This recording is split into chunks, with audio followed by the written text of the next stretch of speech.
All right. You hear me? Okay. All right, Chris, go. As a Charleston theater critic, I would say the most dramatic set change lately is the city itself.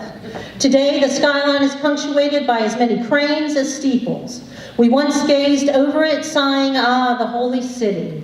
We are now as likely to gasp, "Holy..." Well, I won't finish that with my 5-year-old daughter Beatrice here. So what's the upshot for performing artists? Renting space is increasingly out of financial reach, and owning space is pretty much out of the question. As outsized land deals and deep-pocketed chain stores swell, I hear performance-based artists wondering, is our community really committed to making space for the performing arts? Yes, there are heartening new venues like the Cannon Street Art Center or the Schoolhouse. No, there's still not enough space, but as legendary theater director Peter Brooks said, a stage space has 2 rules. 1, anything can happen, and 2, something must happen. I'll interpolate that to mean that it can happen anywhere. So what's an artist to do? Invade the spaces, like this Global Visual Artists Initiative Space Invaders. Locally, think it up Kai's Yarn Bomb or the Halsey Shepherd Ferry murals.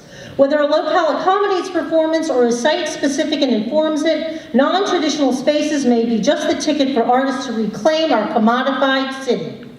So what do we have? Well, we definitely have hotels. And many boutique properties aggressively brand themselves as art-centric, boasting galleries and arty coffee table books.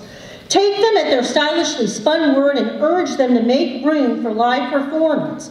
Cajole, charm, and shame them into walking the walk. That's what director Travis Chamberlain did in 2011 for Tennessee Williams' play Green Eyes at New York City's Hudson Hotel that I reviewed. A smallish single room was transformed to one more akin to a New Orleans bordello, where we were almost literally in bed with a tawdry, barbed Punch and Judy show. And we also have hotel pools.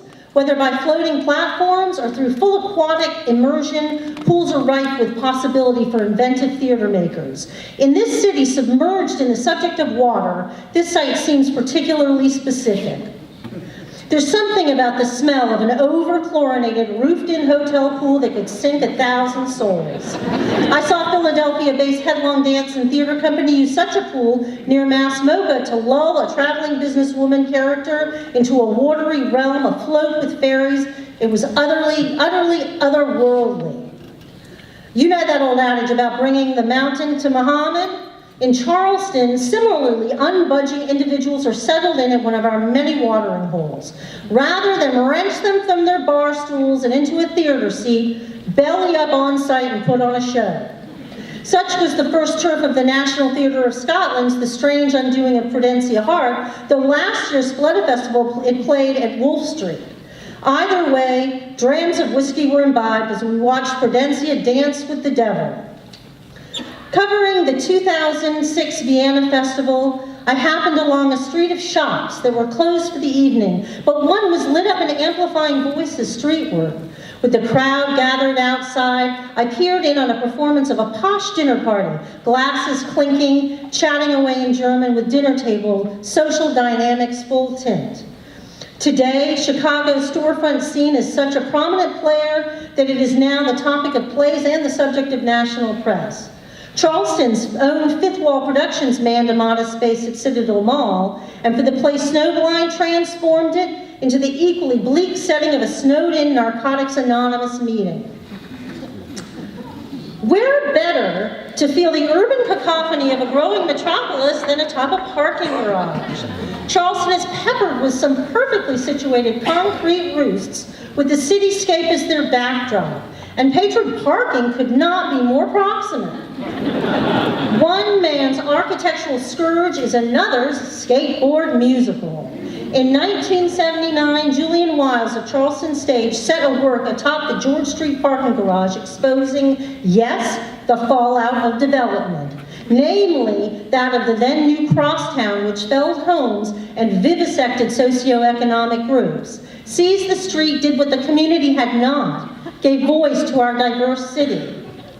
We're far from the first to reel from land grabs, and for a tourist town, We don't have as many public restrooms as we could or should. However, they do exist, like these nice ones at the newish Gadsden Borough Park, tucked between those two activity gyms. As a judge for the 2003 Dublin Fringe Festival, I saw Semper Fi occupy the public convenience rooms at St. Stephen's Green in Dublin for a noirish drama. Audience members were split between the ladies and gents, then switched midway to see concurrent action in the other. Ingenious and menacing, it landed the Fringe Prize and was later met with acclaim in Central Park. Then there are the remnants of Charleston's own complex history, primed to be given contemporary context by local artists. A thriving performing arts community is only as good as its local original voice and work. The ephemeral nature of live performance also sidesteps the bureaucracy surrounding much public art. Imagine driving across the perfunctory thoroughfare of Calhoun Street and glancing over to see the old museum's 4 inert columns animated by performance. Envision Julius Caesar bellowing betrayal, a dance piece leaping skyward. What if all that is stayed and wrote were reclaimed by artists, and through their passion, persistence, and unbridled creativity, set the city's cultural tone? Some sites are so loaded that they demand redress. This fraught swirl of emotion could be harnessed through performance to palpably, if painfully, illustrate that. Since the 1960s, street theater has served as an agent of change to intolerant social orders. Lay it bare for all so they cannot unsee it. It's true, today's economic currents are not turning in the favor of the artists. So go ahead and cry me a river. I truly feel your pain. And after you've gotten it out of your system, put a probing new show in that river. One fort or park or hotel room at a time, for the sake of the arts, let's take our city back.